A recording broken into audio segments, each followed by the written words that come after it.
All right, what's the deal? Now I attempt to look nice, and look at you.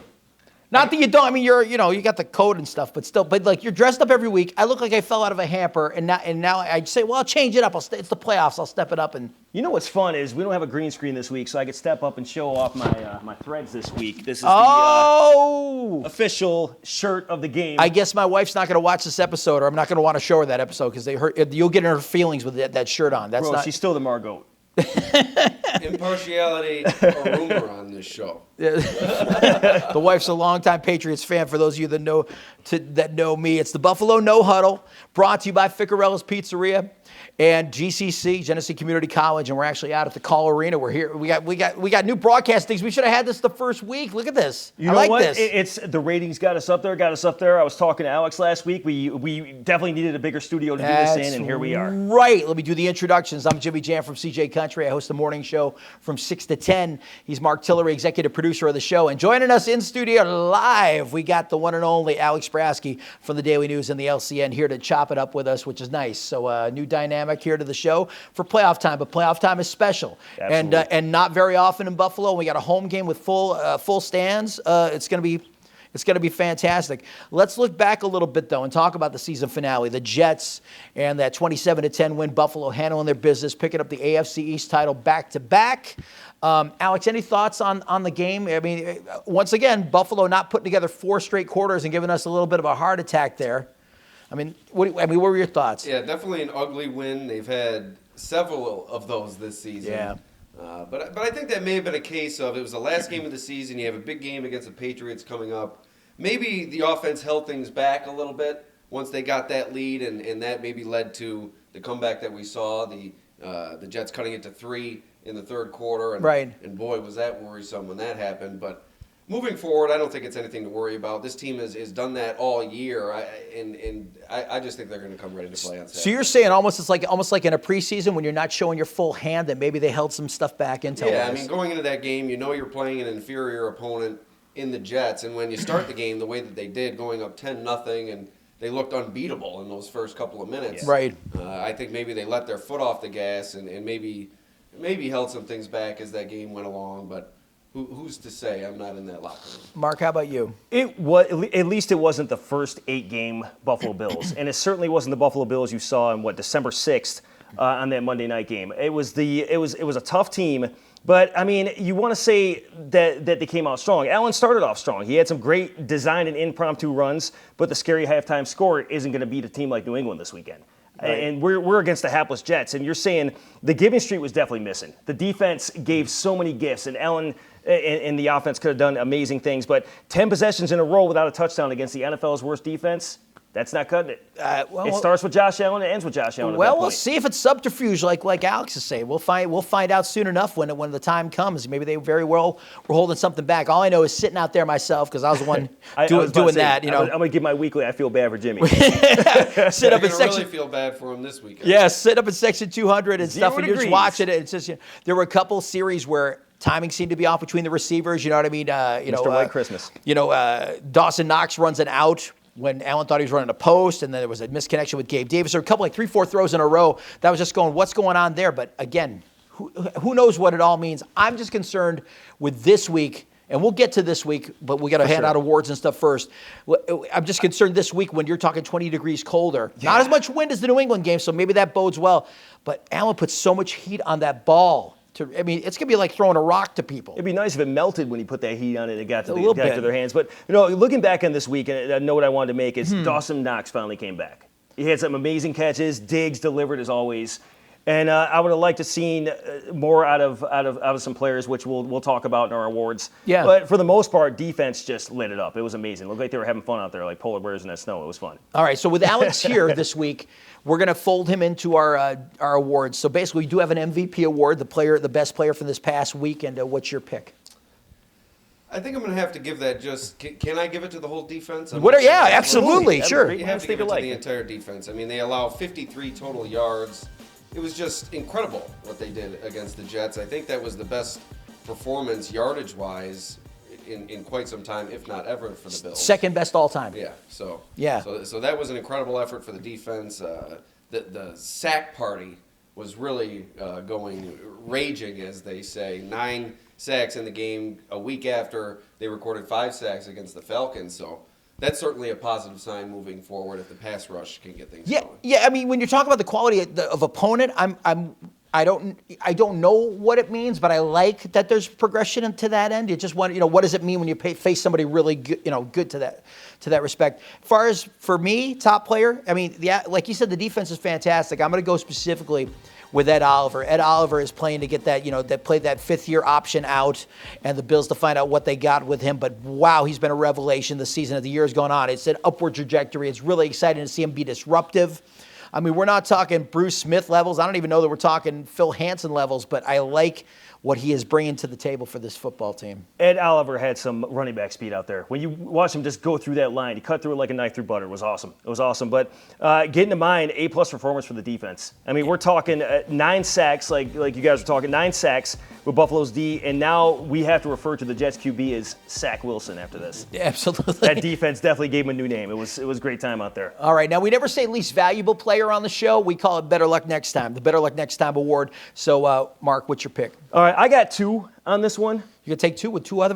We got votes here too. We just on him last year. I got 2 on this one. He's got thoughts, man. You guys All are right, probably thinking the same. No, 2 players. Good. Better luck next time. Gabe Davis, 3 for 39 on the targets, Right. and Cole Beasley, 4 for 31. Both have faded into the background. Diggs and McKenzie have stepped up.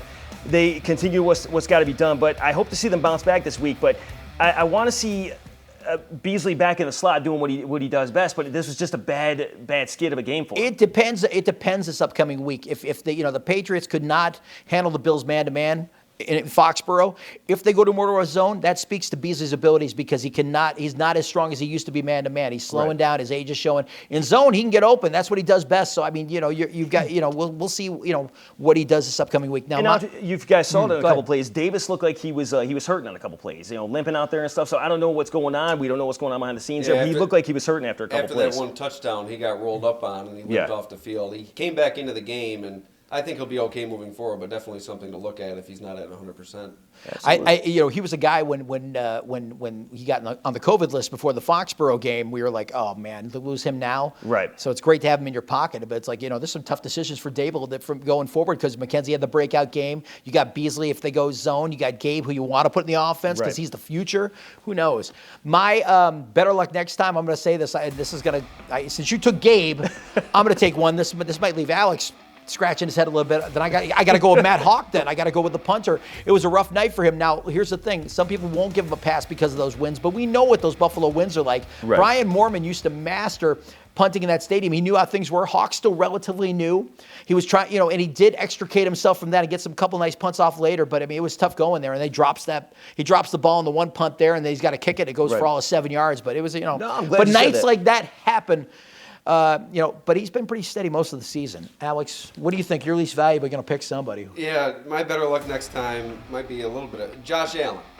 He did not have fair enough. Fair enough, the best man. game in the past game. I know that his receivers let him down. Gabe Davis did not have the greatest game, and maybe that had to do with the cold weather that we'll see again this weekend. It's really like catching a rock, especially when you have someone throwing it as hard as Allen. But Allen seemed a little bit off. He was inaccurate. He missed a couple deep balls, and for the Bills to beat the Patriots like they did the last time, they need Josh Allen to be Josh Allen at his best. He's about 80% of the Bills' offense.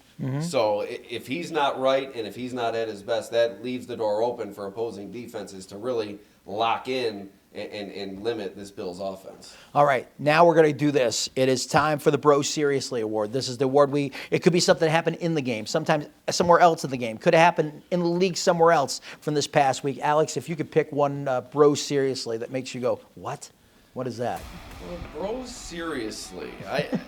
Can I go with what you already brought up, Matt Hawk? I think we need to talk a little bit more about this. Absolutely. I mean, that string of 3 punts that he had during that game were about 3 of the worst punts I think I've ever seen in my life. Now, so much has been said about his ability to hold on field goals, and we've seen Tyler Bass take a step forward this year. He's really elevated his game to becoming one of the best kickers in the league, and I understand the value that you place on a holder, but at the same time, in a game like this, going up against a divisional rival, a solid defense, although they've struggled a bit in recent weeks, like the Patriots, you might need your punter to come out and flip the field with a 60-yard punt. Absolutely. Or a directional kick, Right. or a coffin, something like that in a big spot. And he has not shown the ability or the promise to be able to do that this season.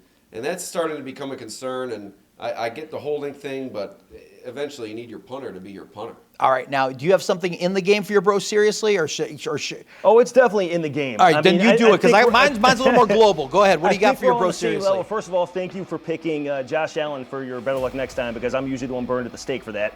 And thank you for saying Matt Hack, because that's my bro seriously as well. Yeah. And I'm not name dropping, but you and I had the opportunity to DJ for Brian Mormon a couple years back. I almost called you and said, call him, get him out of the field, or get Rick Tootin at this point, because Hack had 2 weeks off, or Hawk had 2 weeks off, but there's no way that you go that bad in 2 weeks for not punting in a game. I mean, obviously he's got the field house, he's got everything else. I just think it was one of those nights he just had a couple whiffs, maybe. The Eagles had one of those nights, not him. He's got to stay on top of that, and just he just wasn't there, and this can't happen during the playoff game, especially against New England. I noticed somebody on Twitter, they mentioned fundamentally something he may have been doing wrong. Now, I'm not a punting expert by any means, nor would I consider myself necessarily a football X's and O's expert, but the way he's dropping the football before kicking it, maybe that's something to watch. I read an expert on Twitter, I forget who it was, I'm sorry for not giving the credit, but they said his drops were poor this past week, and perhaps that strong possibility, like you said, with the wind swirling in that stadium, it could have just dropped at the wrong degree, and there it goes. I mean, anything could happen. My bro, seriously. All right, here we go. Hot take. Here we go. Oh, boy. All right, the dome debate. All right, because everybody's got an opinion about, when the Bills build out, should they have a dome? And there's factors I don't think people are thinking about. Okay, first of all, if you don't have season tickets and you're not going on the regular, I don't think you got skin in the discussion, to be honest with you. Frankly, I don't care, because you don't have to pay the prices. Because here's the thing, that stadium, whatever it's going to be, whatever configuration, is based on what the Bagoolas in New York State can bear. Okay, that's first of all. So ticket prices are going to be based on that. The capacity is going from 72 to 60,000 for the game. So we don't know. I'm sitting in the cheapest seats in the end zone. I'm not in the upper deck. I'm section 200. We don't know I'm already expecting the prices to go up. I don't want to get priced out of the stadium. And everybody's like, oh, just build a dome. Look, I get it. We've had the worst weather of any Bill season that I can remember in the last 20, 30 years, where it's been bad every single weekend. But the bottom line is, and stuff, you don't want to get priced out of the stadium, and they got to be able to fill that stadium on a regular basis. And as far as I'm concerned, let them build what they want to build, because they have a reason. Everybody is so handy with everybody else's money. Get your hand out of somebody's pockets. If it ain't your money, you don't get a say in the matter, because everybody's like, oh, it's the same old Western New York thing. There's a reason for everything, and you're not in on what the discussion is. And frankly, if you don't go 10 weeks a year like I do, guess what? I don't want your input. I don't. All right, so there you go. Hey, you pay the price quite a bit, though, because I've seen those frozen pictures of you on social media. Absolutely, and it's like I say, it'll be 20 degrees colder coming up. So why don't we take a timeout right now? We're here at the Great Call Arena at GCC. The facilities here. I mean, I'm an alumni. When I come back here and see all that they've added, it's absolutely amazing. Fellow alumni. Yes, there you go. Fellow so alumni, let's take a quick Radio. timeout and give them take pause and thank them as a sponsor. Show everybody what GCC has to offer. Choose a school where the arts come alive, where science and technology thrive, to create something extraordinary. No matter which path you choose, GCC gives you the tools to start your next journey. Because when you choose GCC, your time is now. All right, so now let's talk about this week. New England Patriots coming back to town, and I don't know how you guys feel about them coming back. Maybe in some ways this would be the best matchup the Bills could hope for, the devil you know versus the devil you don't know. But in other ways, there are a few other opponents out there I would have liked to have faced.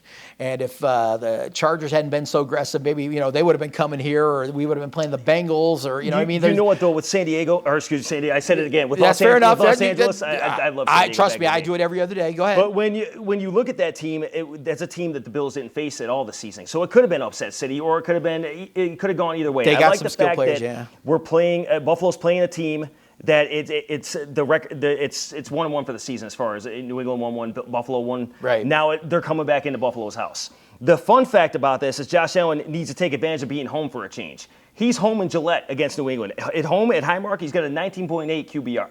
Yeah. So we need him to deliver this weekend. Alex, you are, as a sports writer, neutrality is supposed to be in the mix and stuff, but I mean, you're from this area. You grew up, the Bills are in there. It's kind of hard to keep it out of the DNA. How do you feel about having to face New England a third time here at home? Yeah, I'm kind of on the same page as Mark. I think this is a good matchup for the Bills, especially with the way things have been going recently. The Bills' running game has really kicked it into high gear and provided that multifaceted approach that they've been looking for all season, and that's allowed them to endure some struggles that they've had in the passing game and win 4 games in a row. Devin Singletary has really burst onto the scene when he's been given the opportunity to carry the lion's share.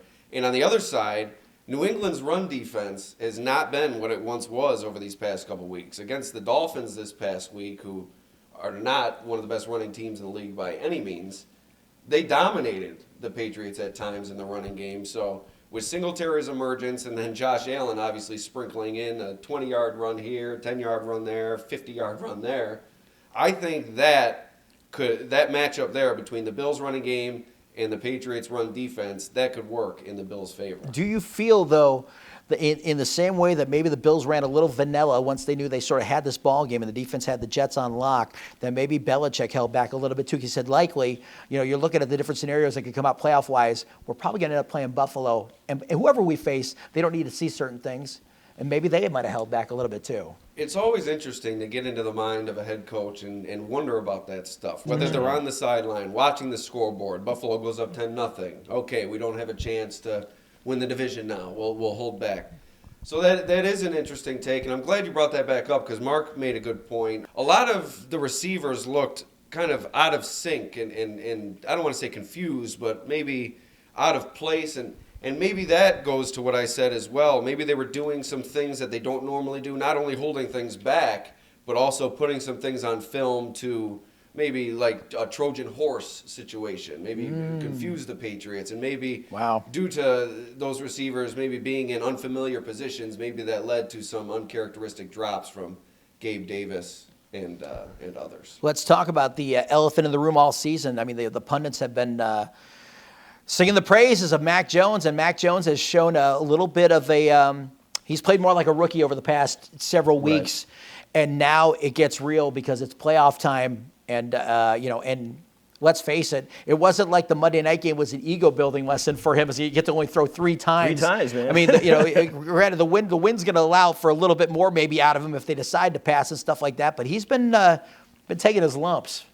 Yeah, there's no doubt. And this last week, he didn't play all that great against the Dolphins. And I think what you're seeing, maybe not so much this past week, but the weather, I think, is playing tricks with Mac Jones. A warm weather quarterback throughout his whole life in high school, and he went to the University of Alabama. So maybe he's learning on the fly to play in the elements for the first time. He's never played in weather like this. Yeah, so Mark mentioned it, 0-degree temperatures. This is going to be perhaps the toughest test he faces in the Absolutely. Yeah. And I'm with Alex on this before we go back to Mac Jones, or Mac, with all that.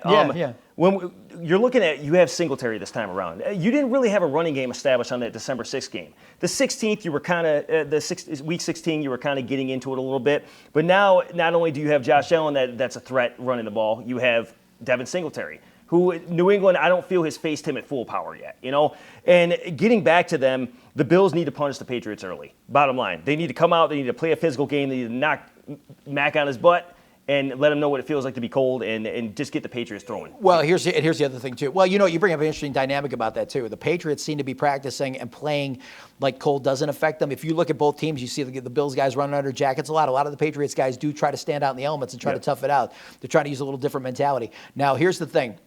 We talked about this before the Foxborough game, and it actually held out the way I thought it would, that the Bills had to jump, score early, and force Mac to play from behind because Mac Jones cannot play from behind. If they get up 1 score, 2 scores, then they're going to have to try to rely on his arm a little bit, and I don't think it goes the way they want to. The only thing that scares me about this game is, has Buffalo shored themselves up enough now that they can stop the running attack? Because that's how New England moved the ball and got the win. Now, people forget, Buffalo found themselves a little bit in that second half, and if they had pulled off that last drive, they could have won. It was one of those one-score games that they've lost this year. They're 0-5 in those one-score games, or 0-6.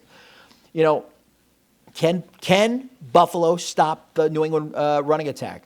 And the other question to that is, can New England stop the Buffalo running attack? The past couple weeks has been amazing with Singletary. He's not only been a threat running the ball, but also receiving the ball. Right, but what I'm saying is from the small sample size we have of that one Monday night game, that was New England's bread and butter because they only passed 3 times. Alex, what do you think about that? I think the key to stopping the running game is limiting the big play. That's really been the problem for the Bills' run defense all season. Breaking the Big runs. chunk plays, Yeah, in the grand scheme of things, they've really done a decent job, but that yards per carry average game in and game out has been a bit skewed because they give up a 40-yard run, and you saw that in the first game, that 40-yard touchdown right up the gut. Or maybe it was a toss play, I'm sorry. It was up the gut, and it was the worst part about that is you felt the wind go out of the stadium. You felt just the air go out of the fans, and you saw Buffalo defense's morale just drop at that point. Because you know what that is? You know what that is? It's not even this season. It's 20 years of that. It's like you go, oh no. Yeah. Not again. That's the thing that scares me. Can I tell you guys? Can I tell you That's about fair games, being in Belichick, that please. stadium on a night like that when the game really means something, and you wonder if Belichick's got something up his sleeve yet. You wonder That's that. And what even if he doesn't, maybe this, you look at these 2 rosters, and Buffalo's got the better team, but then you look at the sidelines and who's coaching, and you go, has he got something up his sleeve? And is that going to break my heart by about 11 o'clock at night? That's what we've lived with for the past 20 years, and we're used to. We're from the. We can show our age here. We're used to beating up New England back in the '90s, and just this is Buffalo's time to just have that resurgence of being on top of the AFC East, being on top of the AFC. Let's talk about the '90s. That's cute. I remember the Bills getting beat up in the '70s by New England. Steve Grogan. So why don't we do this? Let's take a little break, and we'll come back and give our predictions on the game here. And our other sponsor here for the Buffalo No-Huddle, Ficarella. Let's get our game time fix on right now. Nick Ficarella, the pizza making university.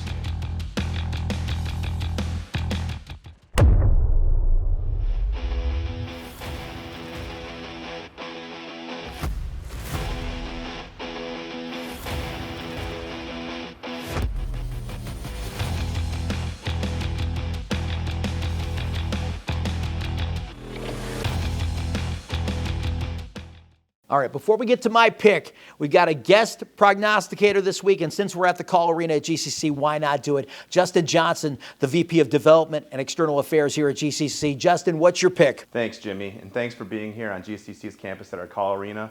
We appreciate this partnership, and we're a proud sponsor of this program. My prediction, I see a pretty tight game. I do think weather will be a factor like it was in December. I think Buffalo has shown in the past few weeks the offense is starting to gel, but one thing we know about a Belichick coach team is they're going to take away your primary weapons. They're going to do everything they can to make you uncomfortable. So we may see some down-the-roster guys this week. Past couple of years, we've seen touchdowns from Lee Smith, Isaiah McKenzie, even Deion Dawkins on a touchdown last year. So wouldn't be surprised if this is a tight, low-scoring game, maybe even a Jake Kumaro sighting this weekend. I'm going to go 24-21 and go Bills. So, Alex, it's on you. What's your pick and what's your score? Yeah, I see a relatively low-scoring game in this one. With the weather the way that it's going to be, I think you're going to see both teams come out, play maybe not conservatively, but I don't think you're going to see either team air it out from the beginning of the game. I think you're going to see both teams rely on the running game from the start, and I have a final score of 26-23. Wow. The Bills. That could be scoregami. I'm not sure. Wow. But I'm picking 26-23. Give me the Bills to win this game. Josh Allen is, I think it's obvious, he's the key in this game. If Josh Allen can produce the way he has in some games this year, including the last matchup against the Patriots, there's not many teams that can beat the Bills. There isn't that one team in the AFC this year that you look at and you say, wow, they are far and away better than everybody else. Right. But when Josh Allen is playing at his best, running the ball, throwing the ball, I think the Bills are that team. I'll go one better than you before we jump to Mark's pick. I think if Buffalo does what they're supposed to be doing and that roster is performing the way it should and Josh is on his game, maybe only Green Bay is the only other team that can beat them in this league. I believe that. And at the beginning of the season, not in print or anything, but go on ahead.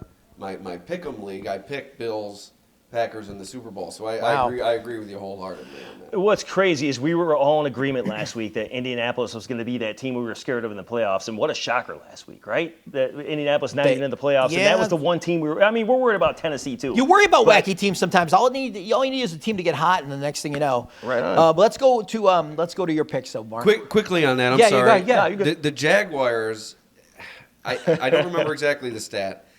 I think they have the most impressive wins by their opponent's record than any team in the league this season. They've beaten the Bills, they beat the Colts, and there was one other team that they beat. I'm sorry to bring up something that I wasn't positive about, but they've had the most impressive 3 wins but they only have 3 or 4 wins. I call that stretch the Wrath of Khan. Not to extend this, but I heard this really crazy stat that if you bet the Jaguars every game based on the spread this season, you made money. Oh my God. Yeah. Let's Prediction put it this time, way. Mark. Give me your score and prediction here for the game. Look, to say it best, Buffalo has way too many weapons, including the 12th man at home, and this is playoff time. This is Buffalo at its finest. This is Highmark Stadium with 0-degree temperatures. Fans going nuts with their shirts off. The players don't even have any sleeves on. They're doing snow angels. Let's put it this way: the defense is on fire right now. Go after Mac Jones early, rattle him, let him know what it feels like to be in Buffalo on a game like that, and let him know what it feels like to have a healthy team coming at you. My prediction: it's going to be a fight out there, without a doubt. It's their third meeting. They know each other very well by now, but I'm taking the Bills at home, 28-20. Wow, you guys putting a lot of points on the board for this game. Both teams know each other way too well. It's going to be a shootout. The wind is going to be the biggest factor in this game, and the cold will affect it too. And I really hope Josh takes the heat off the fastball when he needs to and has that touch a little bit in some spots. If there's no wind, make sure those guys can catch it, because how many times we see those balls just flying off receivers' hands here these last few weeks in the cold weather. I think it's a low-scoring affair, lower than what you guys are saying. I think it comes down to the right foot of Tyler Bass. I'm going to say 16-13 Buffalo, because I can't think of what it would be like if they dropped this game in my mind. I don't even want to think about that possibility. No. So that's why I'm taking them, because New England still scares me, and I'm still in the back of my mind going, oh, my God, what's New England going to do? But I'm going to take Buffalo and be brave and say 16-13.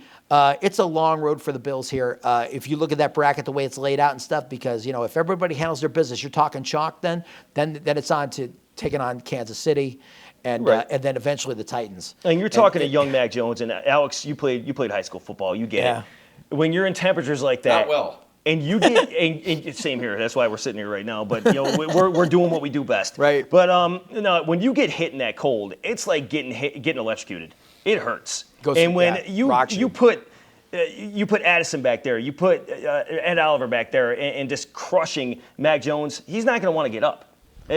Plain and simple. I love the way you keep bringing that narrative here, and I hope it comes to fruition. We'll find out. The Bills' defense is on fire right now. And hopefully we're coming back next week with another edition of the Buffalo No-Huddle. Unless we decide to do a postmortem. What's that going to be? I don't know if we do that or not. I don't want to do a postmortem. I want to do it on to the next round. That's the way I'm living. That's how I'm living here. So Bills fans that are going, you do what you need to do to stay warm and stay ready for the game if you're going. Gasoline on the feet.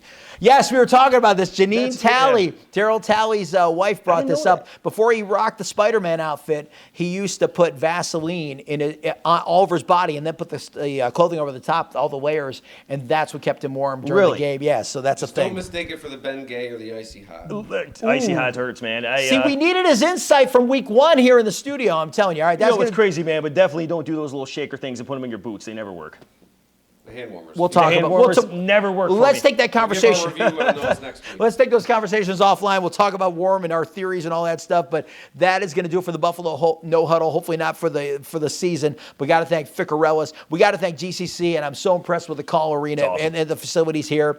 And hopefully we can come back in the future and do more broadcasts here. But for Alex Brasky from the Batavia Daily News and Livingston County News, for Marc Tillery, executive producer of the Buffalo No-Huddle, and me, Jimi Jamm, from CJ Country Mornings 6 to 10. Please listen, because macaroni and cheese costs money. We appreciate you. Thank you for being there. Make sure you like, subscribe, comment, and be following the Daily News and the Livingston County News.